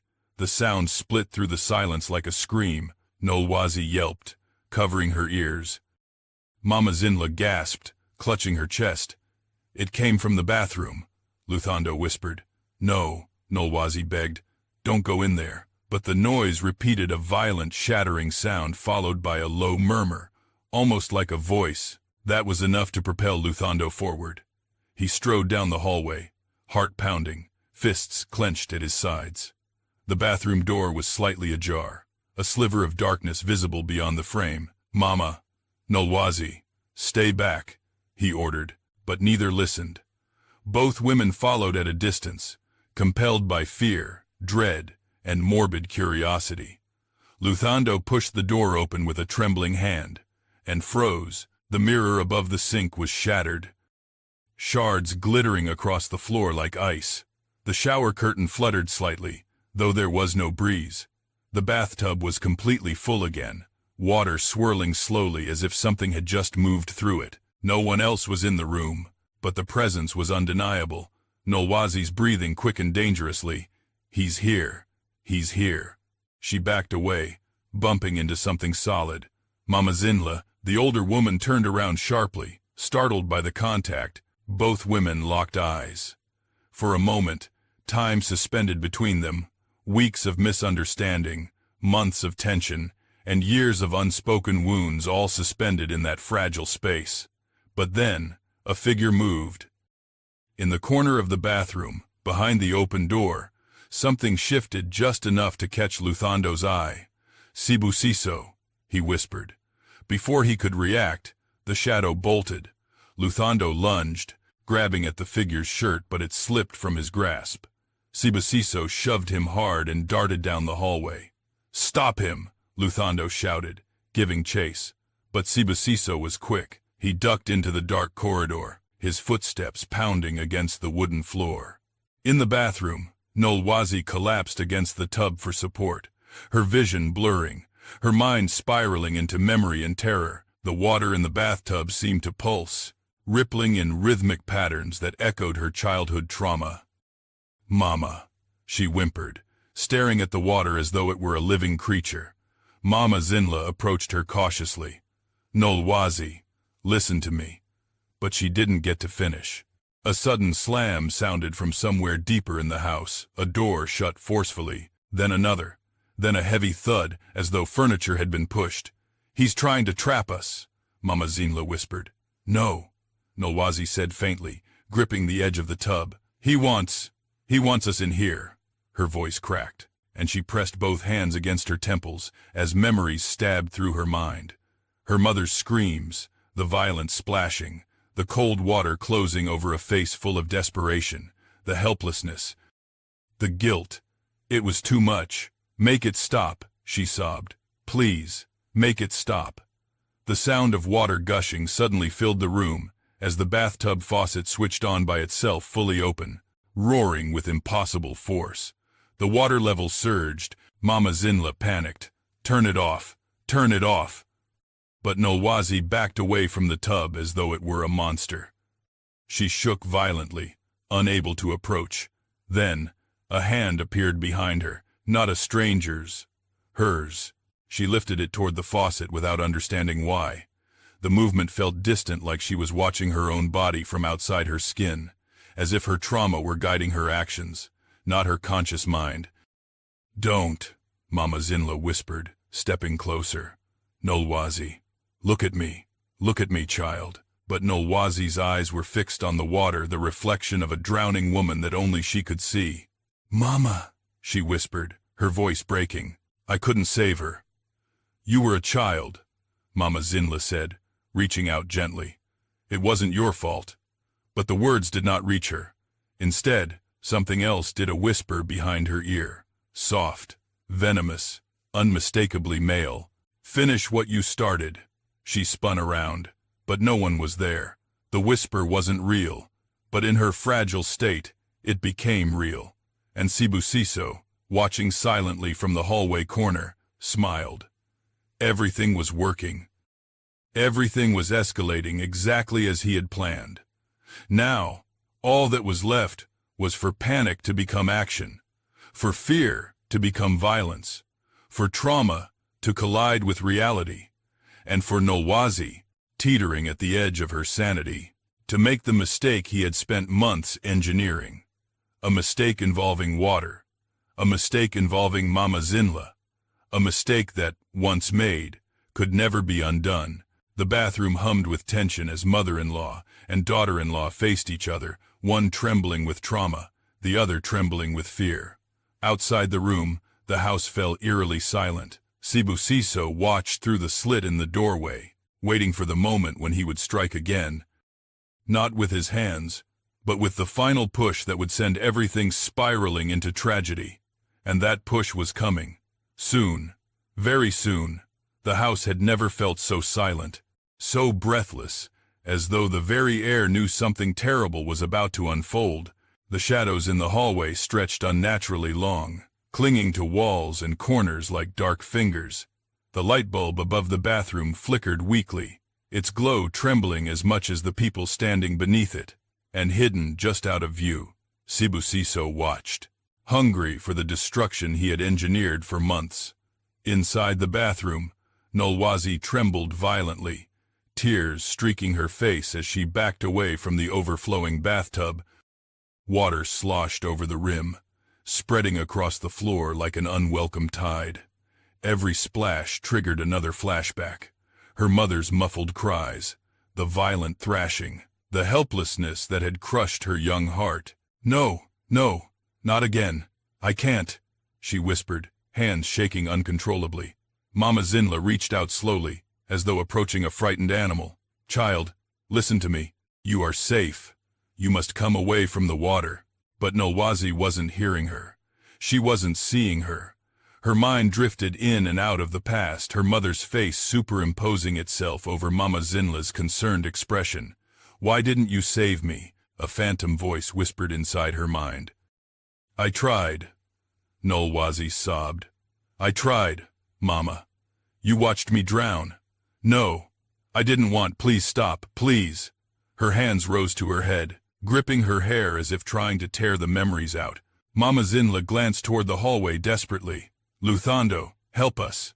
But her voice was swallowed by the sound of rushing water. Moments earlier, Luthando had been chasing Sibusiso through the house. The intruder moved with calculated precision, knocking objects over to create confusion, slamming doors to distort direction, and staying just far enough ahead to keep Luthando guessing.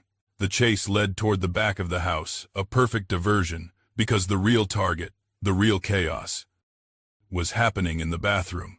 Breathing hard, convinced he was getting closer, Luthando rushed toward the kitchen, only for a shadow to slip past him in the opposite direction. He spun around. "Sibusiso," he yelled, sprinting back through the hallway, but Sibusiso had already melted into the darkness. A second later, a scream echoed, Nolwazi's scream, raw, terrified, broken. Luthando's blood turned to ice. He raced down the hallway, nearly slipping on the wooden floor. As he approached the bathroom, the scene hit him with the force of a nightmare he never imagined could be real. Nolwazi was hunched beside the bathtub, gripping its edge with trembling fingers. Her other hand was pressed against Mama Zinla's shoulder, not violently, but out of sheer panic as she tried to steady herself. But to Luthando, arriving mid-chaos, the perspective was devastating. It looked like Nolwazi was trying to push his mother into the tub. "Mama!" he shouted. At the sound of his voice, Nolwazi startled, her eyes widening with terror. She turned toward him, but her movement, uncontrolled and disoriented, caused her hand to slip. In that split second, her palm pressed against Mama Zinla's back, pushing the older woman forward. Mama Zinla gasped as her knee buckled on the wet floor. She stumbled, her hands slipping along the porcelain. Her upper body lurched closer to the water. "No," Nolwazi cried, reaching out in desperation not to push, but to pull her back. But Luthando didn't see that. He saw only the posture, the angle, the moment where trauma, fear, and chance created the illusion of attack.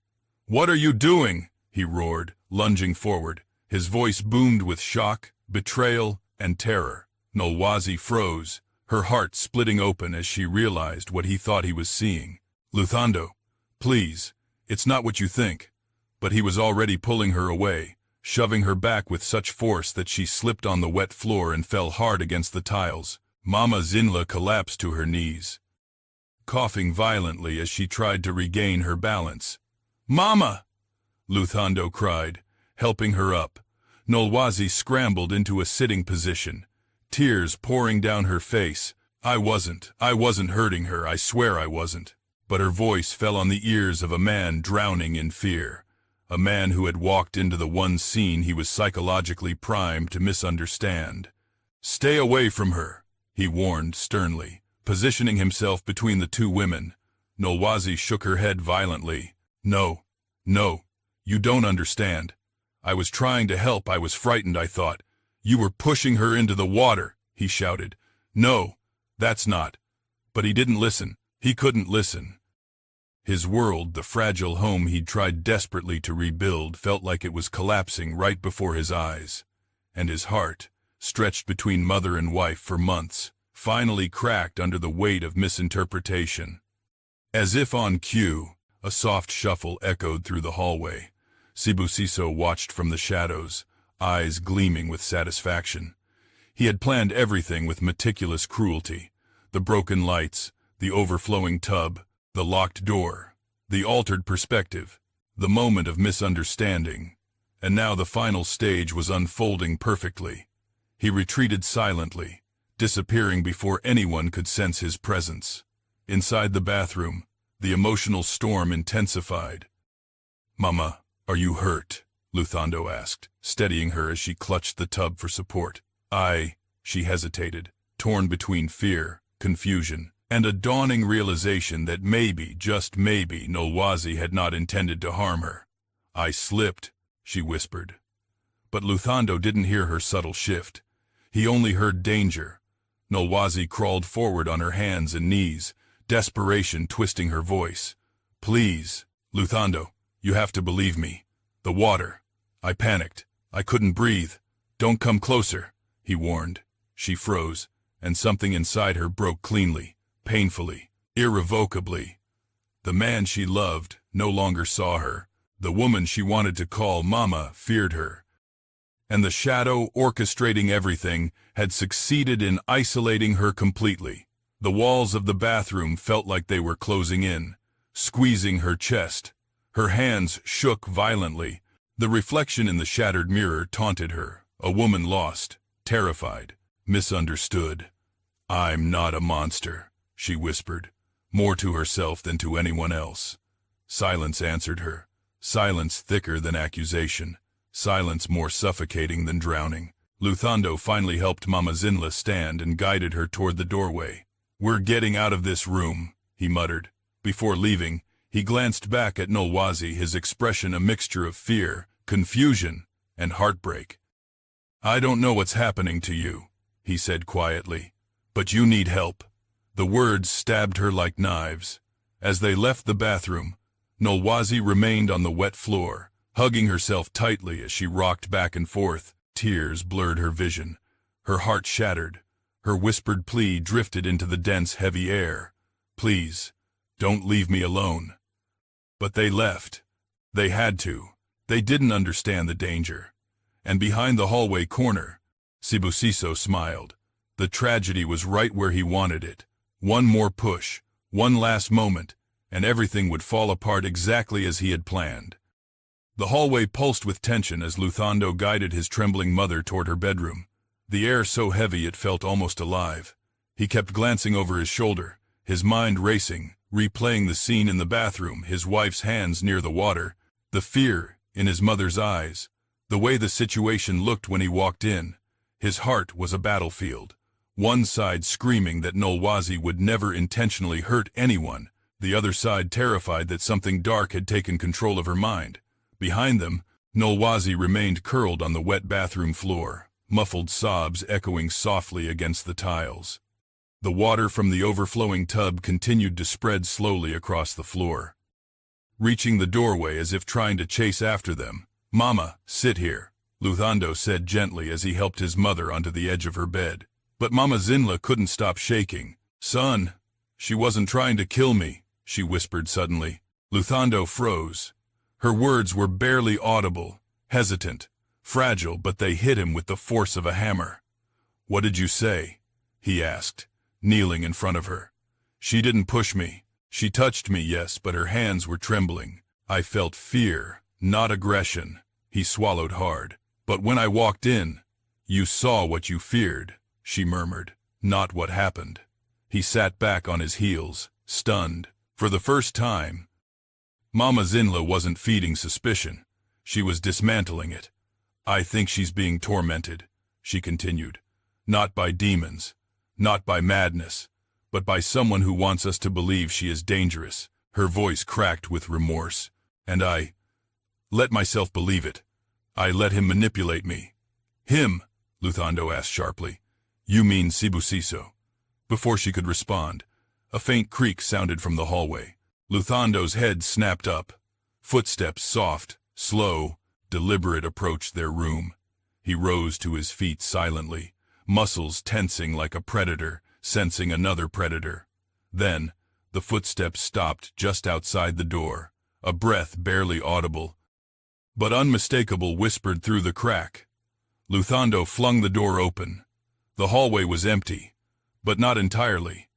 A faint scent of sweat and soil hung in the air. A disturbance on the rug hinted at someone stepping back quickly. A whisper of movement near the corner made his instincts flare.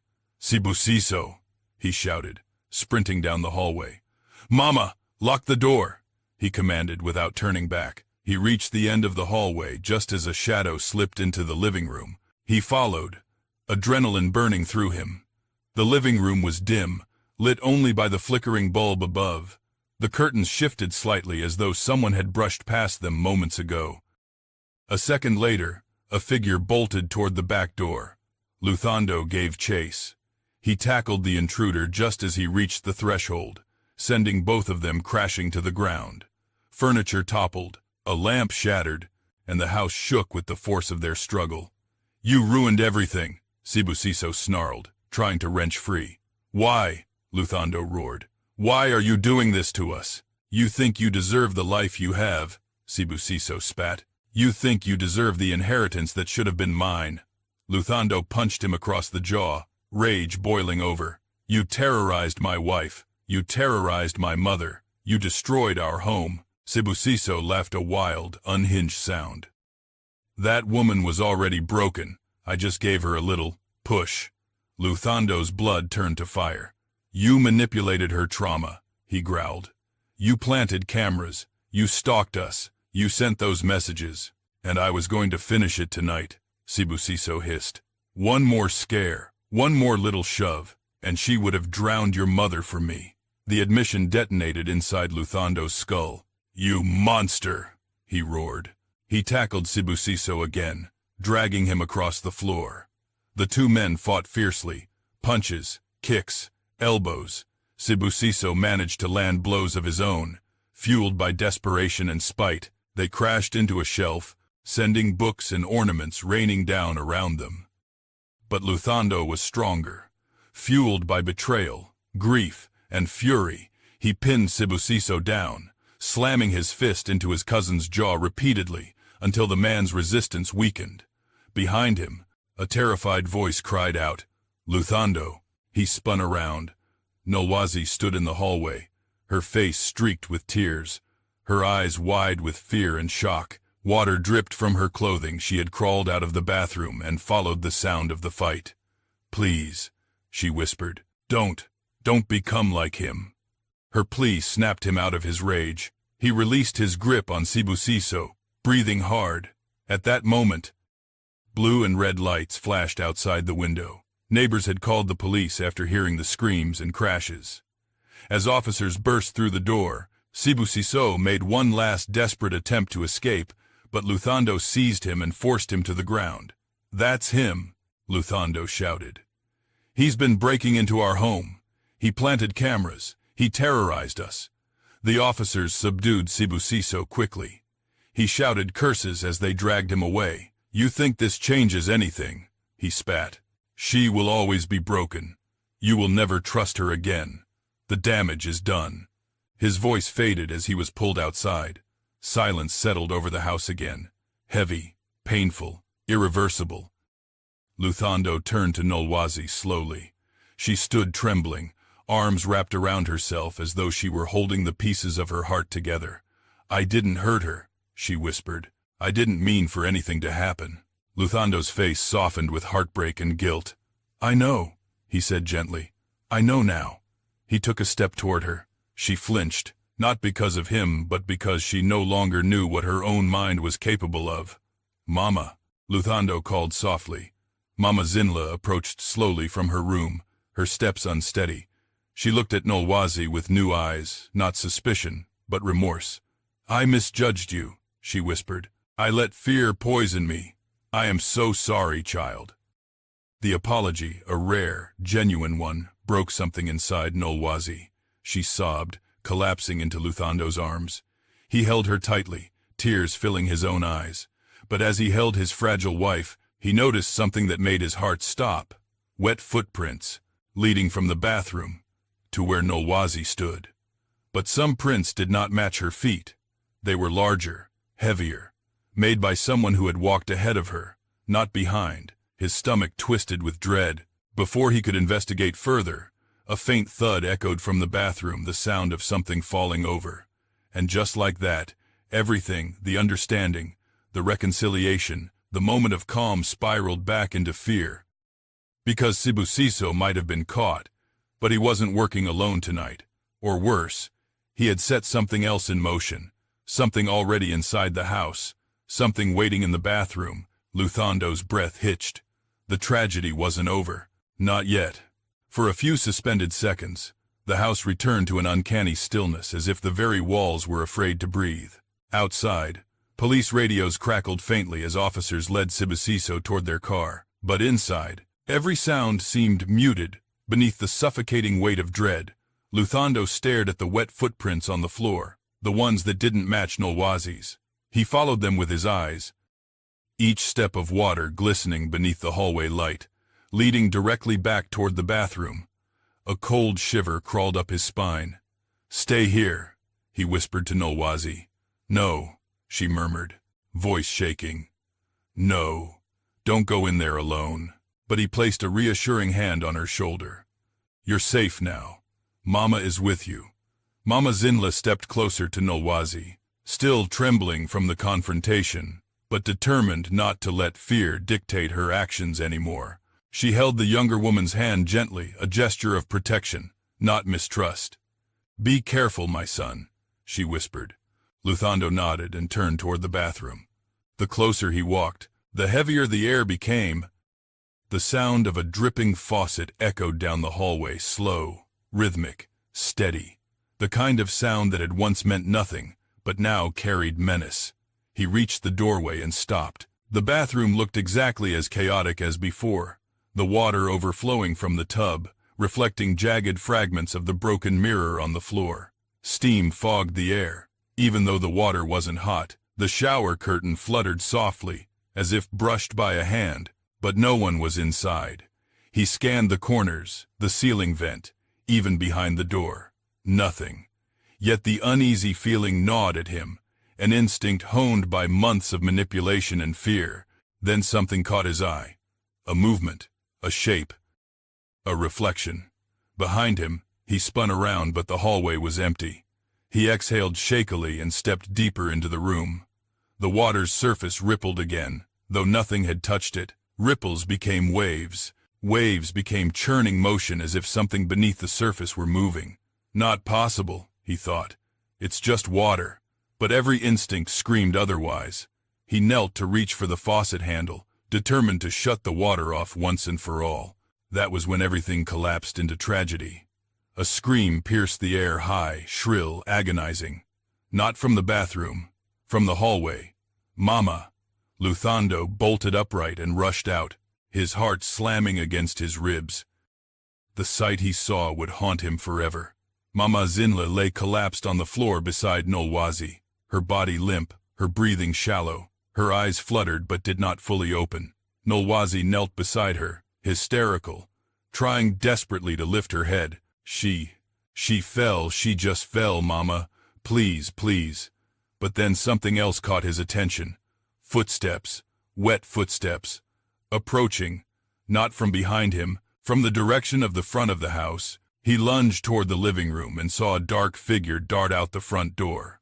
Not Sibusiso, someone smaller, quicker, face concealed beneath a hood. "Stop," Luthando roared, sprinting after the figure. But as he reached the porch, the figure had already vanished into the night. Panic surged through him. If this person had been working with Sibusiso, then the terror they experienced tonight was only one piece of a larger scheme. But he couldn't chase shadows now. His mother needed help. His wife needed him. He rushed back inside. "Mama, please stay with me," Nolwazi cried, her voice raw. Luthando knelt and checked her pulse. It was faint, alarmingly faint. Her breathing was uneven. "We need to get her to the hospital," he said urgently. He scooped her into his arms. Nolwazi grabbed a shawl to wrap around her, hands trembling violently. "Is she dying?" Nolwazi whimpered. "No," Luthando reassured, though fear burned in his own chest. "We'll get her help. She'll be all right." But as he carried his mother toward the door, Nolwazi stumbled, gripping the wall. "Come on," he said gently. "Stay close to me." Her legs barely held her upright. The trauma of the night had ripped open wounds she had worked years to keep sealed. Outside, blue lights from the police car flashed, painting the house in shifting hues of sorrow. An officer opened the back door quickly. "Is she injured?" "She collapsed, please. We need an ambulance." The officer radioed for emergency services immediately. Two others approached, guiding Luthando to lay his mother down safely while they monitored her breathing. Meanwhile, another officer took Nolwazi aside to ask her questions, but she shook uncontrollably, unable to form coherent answers. "She's in shock," Luthando said. "Please, give her space." Minutes later, paramedics arrived. They lifted Mama Zinla onto a stretcher and began checking her vitals. She stirred weakly, opening her eyes just long enough to see Nolwazi leaning over her. "Mama, I'm so sorry," Nolwazi whispered. A faint smile, heart-wrenching in its fragility, touched the older woman's lips. "You are not to blame," she breathed, and for the first time, she called Nolwazi by the name she deserved, "my daughter." Tears streamed down Nolwazi's cheeks. But the tragedy was not finished. As they prepared to load Mama Zinla into the ambulance, one of the officers approached Luthando. "Sir, we found something outside your bathroom window." Luthando frowned. "What is it?" The officer held up a small waterproof device, another camera. But this one wasn't like the others. It was live, streaming. Someone had been watching them, in real time. During the entire ordeal, Nolwazi gasped, stepping back as though struck. Luthando's breath faltered. "Where does it transmit to?" "We're tracking the signal now," the officer said. "It's moving. Whoever took off just now, they're the one receiving it. The shadowy figure. Not Sibusiso. Someone else entirely. A second accomplice." Luthando's stomach twisted. If Sibusiso had been acting with someone still free, still watching, then the nightmare was far from over. But first, he had to save his mother. He climbed into the ambulance beside her. Nolwazi reached for his hand before he left. "Luthando," she whispered, Do you believe me now?" He squeezed her hand tightly, his voice cracking. "With all my heart." She collapsed into sobs as the doors shut. The ambulance sped into the night, leaving behind a house overflowing with water, shattered glass, broken trust, and a darkness still lurking unseen. But the tragedy reached its final blow in the hospital waiting room. 2 hours later, a doctor approached them with solemn eyes. "I'm sorry. We did everything we could." Nolwazi collapsed into Luthando's arms. A wail tore from her chest, raw, primal, excruciating. Luthando held her tightly, tears streaming down his face as the truth thundered through him. His mother was gone, not drowned, not murdered, but taken by the sheer weight of fear, stress, and emotional torment inflicted by a man driven by envy and cruelty. And yet, Sibusiso was not the only one responsible. He had had help, someone who was still watching, someone who had escaped, someone who had set the stage for tragedy and vanished into the night. But for now, all Luthando could do was hold the woman he loved, broken, traumatized, but innocent, and grieve the mother he had lost. Outside the hospital window, the wind whispered against the glass. Somewhere in the darkness, a camera feed shut off, and silence swallowed the night.